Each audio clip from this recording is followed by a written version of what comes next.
The Prentice Allsup Heating and Air Coaches Corner, fueled by Donut Country and McDonald's Murfreesboro on FM 101.9 and AM 1450 Murfreesboro, FM 100.5 Smyrna, and streaming at WGNSSports.com. And this portion of the Coach's Show brought to you by Mullins Jewelry, a family-owned and operated business treating clients like family since 1938.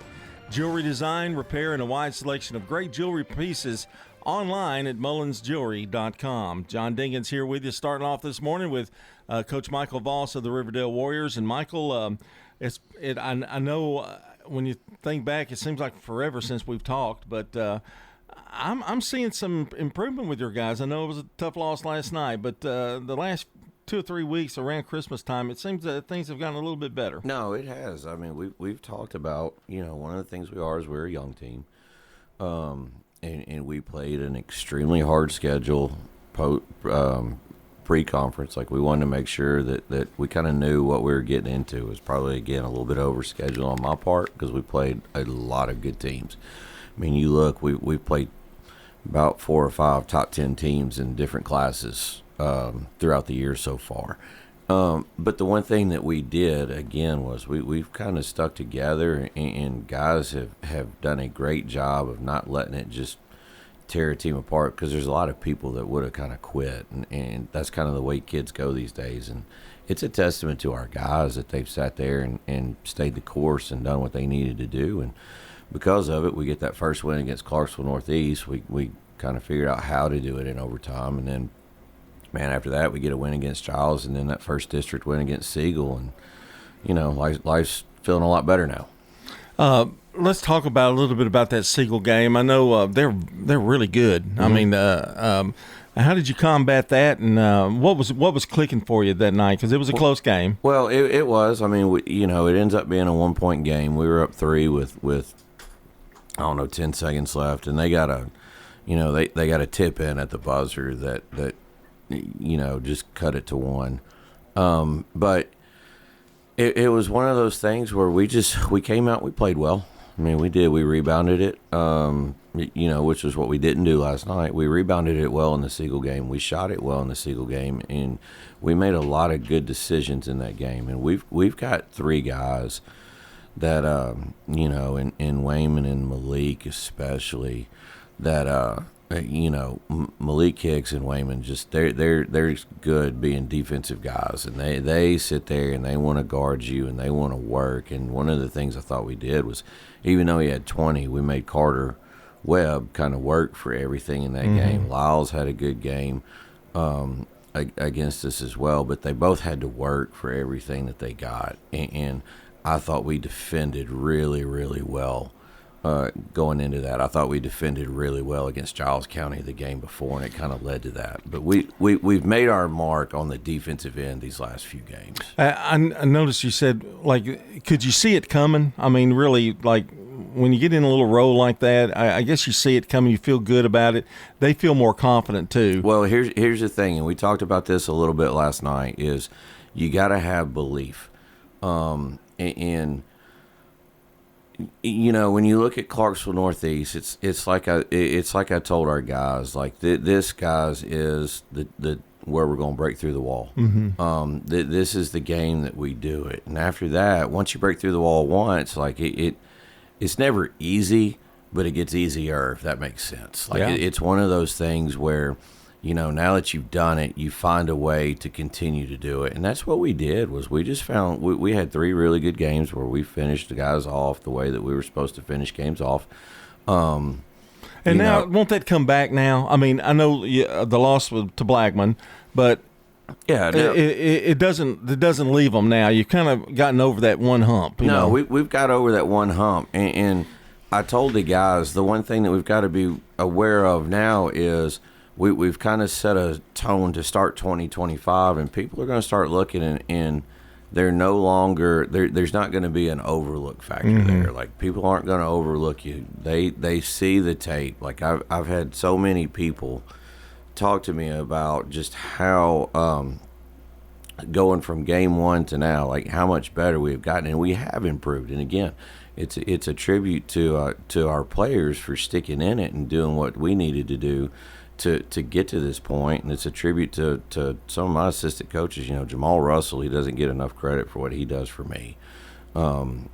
He is a fantastic workout guy with our guys, and he gets into them, and he holds them just as accountable as anybody else in our program. He's got great relationships with everybody, with all of our kids. Like, he does a fantastic job for us, and the work that he has put in has really kind of paid off.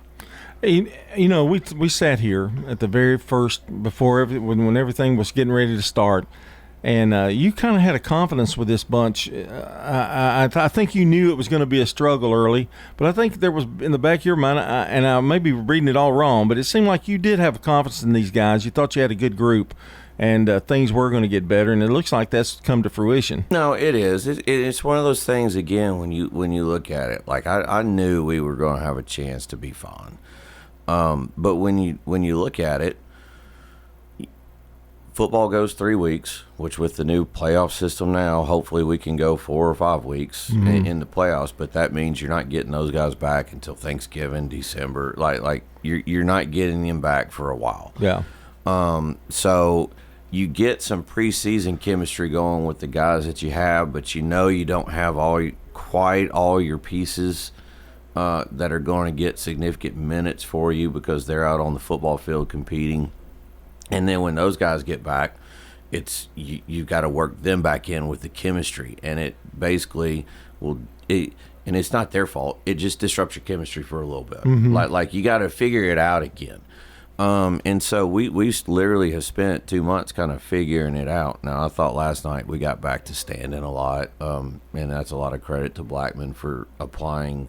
They're probably the best defensive team in the district. And they just kind of locked us down, and we struggled to score. We struggled to score a little bit because of what they did, and we struggled to score because of what we did standing. But and they killed us on the glass last night, where we had been good the last 3 games. They absolutely just killed us. The younger McDonald brother, Jalen, I think, and Keller came back from his ankle injury. Like those two absolutely kind of got us last night. And we talked about it and looked at it. It's one of those things where you go, all right, well, we've got to move on. We're 1-1 in the district. We're still right in this race. Like, we're going to be fine. But I knew we were going to be fine. Now, the other thing is, you do get a little concerned sometimes when you're 0-13. It's like, God, are we ever going to break through this wall? Mm-hmm. We had a couple opportunities against Rossview and Hickman County especially. We just didn't quite do it. But once we broke through that wall, like everything now, it's I know that we're going to be one of the teams to be reckoned with in this league here over the next, not just this year, but one of the next 2 or 3 years. Michael Voss, our guest here on the Prentice Allsup Heating and Air Coaches Corner. And it really has shown now to me that with your Siegel win, anybody's going to be able to. Everybody's going to be. It's going to be tight. Is what I'm trying to say. It's going to be a tight race, and it's going to be a quick race because it's here, and it's going to be quick just like that. It is. I mean, and that's the thing. When you've only got 8 district games, all those games matter so much.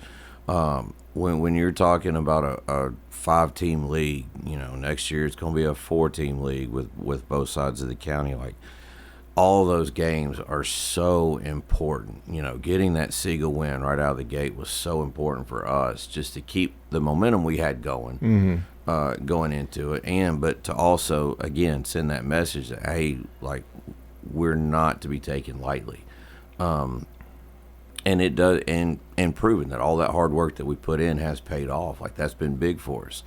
And so, again, you take the little bit of a setback last night, which at the end of the day, everybody's picking Blackman to win the league, and everybody else has got to kind of figure it out. Well, we get them one more time. We'll see what we can do when we get there.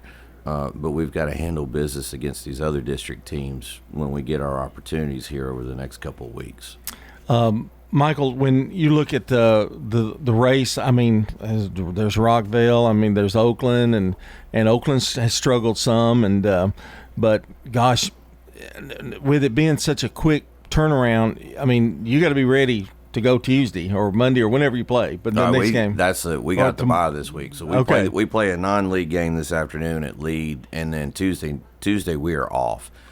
We've got a JV game Tuesday night that we're going to play.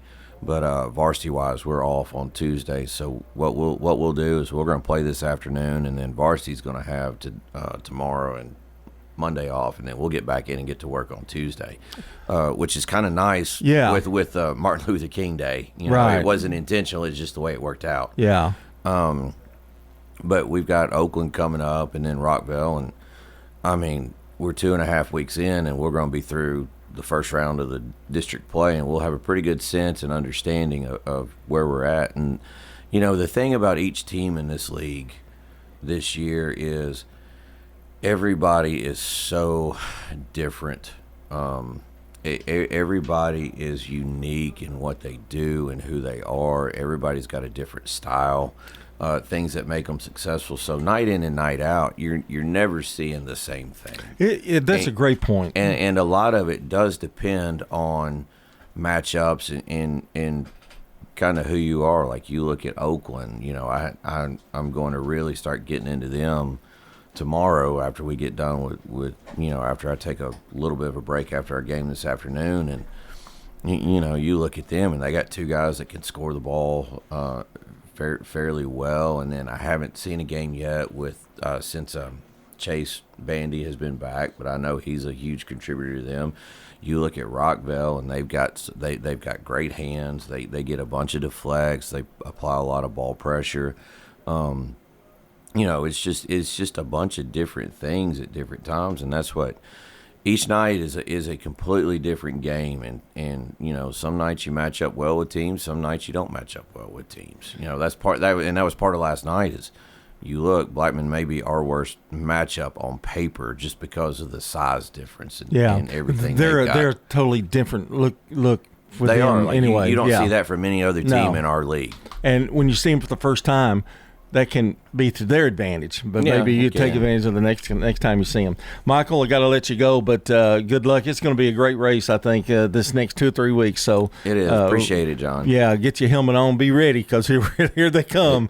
That's Michael Voss, the head coach of the Riverdale Warriors. This portion of our show has been brought to you by Sir Pizza, whose 3 Murfreesboro locations offer a huge selection of mouth-watering pizzas, sandwiches, pastas, and wings. Order your favorite pizza online at sirpizzatn.com.